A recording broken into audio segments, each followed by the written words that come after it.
You have two solutions now. You have accelerated HIV vaccine, and you have subsidy for malaria combination treatment. And you also have the benefit-cost ratio out there that says it's 11 and it's 35. What I'd like to do now is try to go through these two, give you a sense of why those numbers are right, and then have you prioritize the first two. So let me just talk first about infectious diseases and basically give you the background for this. It's a huge impact. About a quarter of all deaths are due to preventable diseases. And clearly, this is something that we could do something about. I think also a lot of people don't quite realize, sure, we've gotten a lot richer, probably in the order of 15 times richer over the 20th century as a planet. But we've also dramatically increased our health. We've gone from living about 32 years on average in 1900 to about 67 years in 2000. So we've dramatically improved our life expectancy here on planet Earth. And what we use to measure how much does it cost to lose a human being is essentially what the medical people call the daily disability adjusted life years, and we set them at either $1,000 or at $5,000. Now, it seems very awkward to a lot of people that you would even put money on the idea of losing a life year. But very clearly, we all do that. You have done that, probably today, because you've clearly decided, if you, for instance, want to get a Snickers bar, you'll cross a road to buy it. Sure, there's not very much risk, and you're probably fairly careful, but we know people die when they cross the road. And implicitly, you've sort of said, well, my risk of dying is, so small that I'm willing to forego to get a Snickers bar and actually pay for it at the same time. So the reality is, we make these choices all the time. We can see that very clearly when people pick, for instance, dangerous job positions. They get an extra pay, but that's exactly what they actually accept, the risk of extra death. They accept that by getting paid extra. We also do this when we, for instance, make barriers in highways. We make decisions or roundabouts in countryside. We make those decisions by saying, well, how much is it going to cost to produce this roundabout, and how much lives is it going to save? And then we try to weigh those up against each other. It's essentially what we do here. Now, is a person only $1,000 worth per life year, or is that person $5,000 worth per life year? That's very clearly an ethical decision. It's not a decision that we can make. These are the sort of typical choices within which an economist will make that choice. But what I would argue is you can't make a person sometimes worth $1,000 per life year and sometimes $5,000. We have to be consistent across all these areas. So what we essentially try to provide is the information on both the 1,000 and the 5,000. And then we give a sense of range. How big of a problem is this? How good of an investment is it if you decide it's worth $1,000, if you decide it's worth $5,000? And the numbers that I provide over there with the 11 and 35 is simply just the average. So it's just $2,500.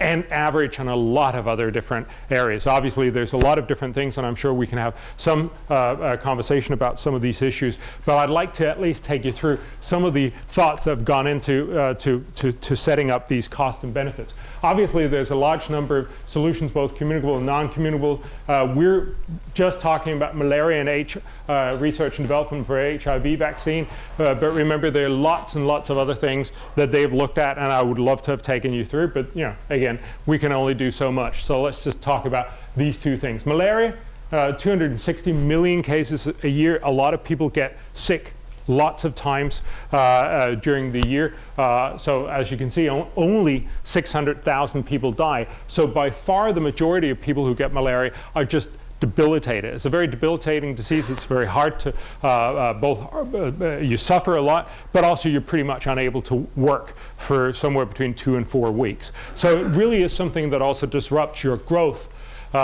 There's a rapid spread of resistance to chloroquine and SP, and that's why our really only drug right now is artemisinin, which used to come from a Chinese tree, and now we've actually managed to produce it at least in greenhouses and get it going, the production a lot more, but it's still a lot more expensive.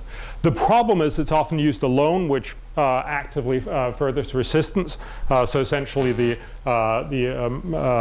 malaria could develop resistance to artemisinin, and that would be dramatically depressing because then we wouldn't have anything to deal with it. That's why the Affordable Medicines Facility has basically been subsidizing people to buy not just artemisinin, but artemisinin in combination with either chloroquine or SP, which essentially makes it a lot more safe drug, which will also mean that people actually get the drug and that a lot more people will survive. But both they'll survive and will actually keep artemisinin as possibly our only way to really combat malaria. So basically what they went in and said, and this is, this is the extent, obviously you can do more and there are some bells and whistles in this, but I'm just giving you sort of the very basic point. They say this would cost, their project would cost about $300 million a year, and it would avoid about 300,000 deaths, so about half of all deaths. Remember, most economists would say it never pays to eradicate the last death, because getting to the last person who's going to die from malaria is going to be incredibly expensive, and you should probably be doing something else first, like teaching people, like teaching kids, or making sure that you deal with bad water instead, or dealing with global warming. You do something else, because that's going to be much more effective than trying to save the last person. But saving the first 300,000 is actually going to be fairly cheap. And the benefit cost ratio is 35 simply because you reduce the number of DALYs, you avoid this number of DALYs, 10.5 million DALYs each year at a cost of about $300 million. So valued at $2,500, that's what you get, the 35. So the reservations, obviously there's a significant number of reservations, and sorry, this is actually not true, because they go in and talk only about $1,000 because they actually believe that these probably overestimate, as I'm just going to explain. They say that we probably overestimate by about 3.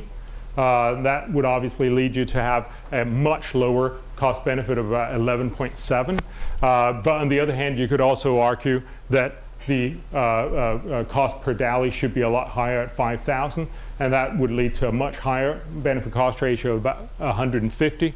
Taken together, that probably means that there's a good chance that the real number is close to 30, but it could also be in the order of 50.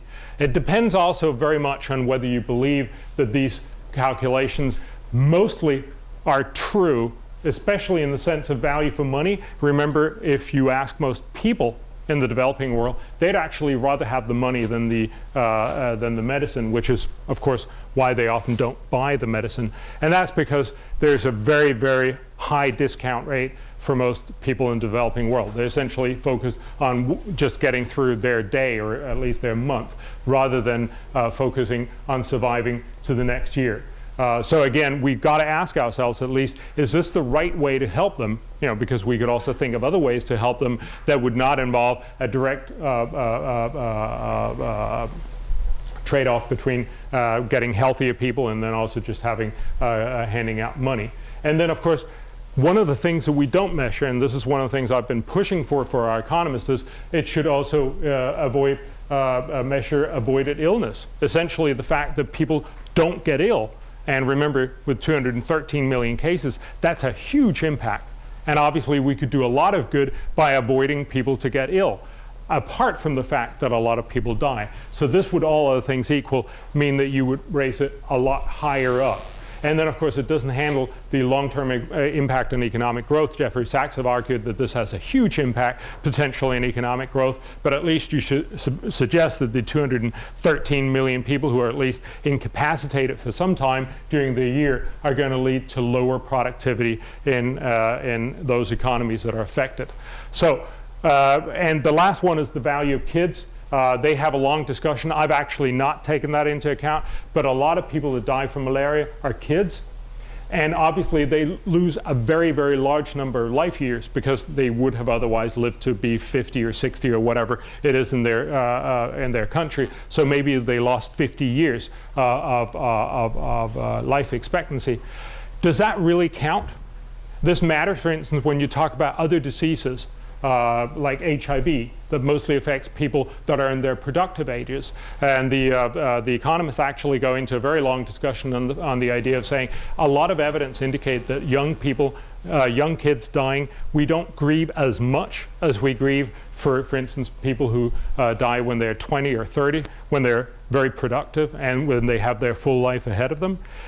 I don't know what to make of that. I don't know what the right number is. Here, we've actually not done this with these numbers. But if you believe that kids should count less, and that feels very, very awkward in some sense to say, but of course, remember, it's not saying that kids should count less. It's that adults should count more in that sense. You should reduce the value that you put on malaria.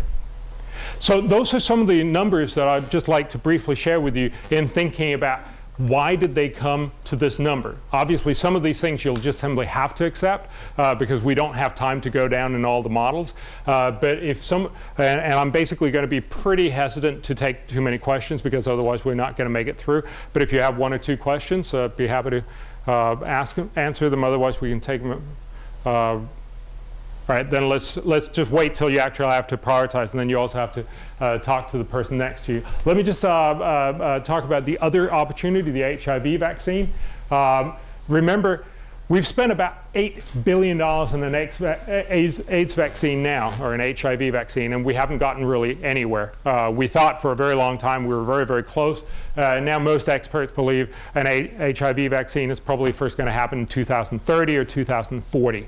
But the beauty, of course, of an HIV vaccine is two things. It doesn't cost all that much now. It only costs something if it actually works and we then distribute it. There's the distribution that's a huge cost. And secondly, it gives us a great insurance policy if AIDS run amok, for instance, in sub-Saharan Africa. It looks a little better right now in sub-Saharan Africa, but it's very, very hard to tell what's the long-term evolution going to be. And with an HIV vaccine, which Gates and others have invested a lot in, we could potentially make sure that we at least don't see a disaster evolving in sub-Saharan Africa. What they're assuming is we continue to use the about $900 million that we spend each year, and that we'll continue to do that for the till 2030, 2040. We assume that it'll work at 50%. Which is obviously a huge assumption, and this goes very much into whether you believe it's actually a good idea. And then, of course, remember there are a lot of different scenarios. When you get to 2030, 2040, there's a potential that we have a curative drug, essentially that we don't need the vaccine. Then the value of the vaccine in 2030 is, hey, great, we can avoid it, but we've already done that. Then the value is essentially zero. If we've scaled up treatment a lot, which has a significant chance, then it'll obviously have a much lower benefit than if we've basically seen a drop in real care about HIV, which they assume has a 40% chance. So we're looking at three different scenarios at the same time. We're essentially saying one where the vaccine would have no value, where it would have a lot of value, and where it would have some value. And again, if you choose different choices for this, you obviously get different outcomes for what the benefit-cost ratio is. The cost is going to be about a phenomenal $53 billion, and most of this comes in implementation. The benefits, obviously that depends on the scenario. In total, the benefits will be about $560 billion. But remember, this is simply the option for continuing what we already do. So that's not what we're talking about. We're assuming that everybody else, all the national health organizations will continue to do this. What we're saying is, well, let's spend an extra $100 million a year.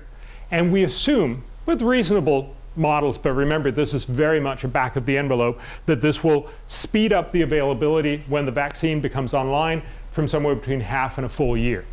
That simply means that instead of vaccinating everybody in 2030, we might be able to do that in 2029. That obviously means we don't have to spend the money on the vaccine, we don't have to spend the money on curative drugs for that year, and we can save everybody a year sooner. And of course, a couple of million people, or by then, it might actually be a lot more depending on the scenarios.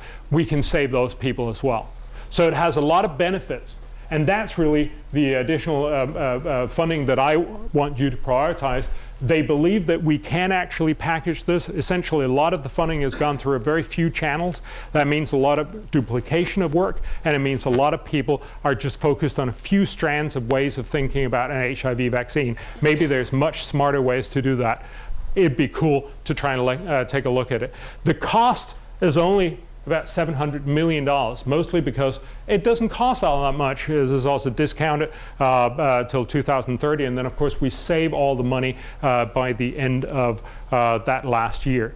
The benefit is significant, and again I show you all the assumptions, and there's a lot of assumptions, about $18 billion in this particular one. If you take the average across all the different combinations of models, you come out with a median of 11.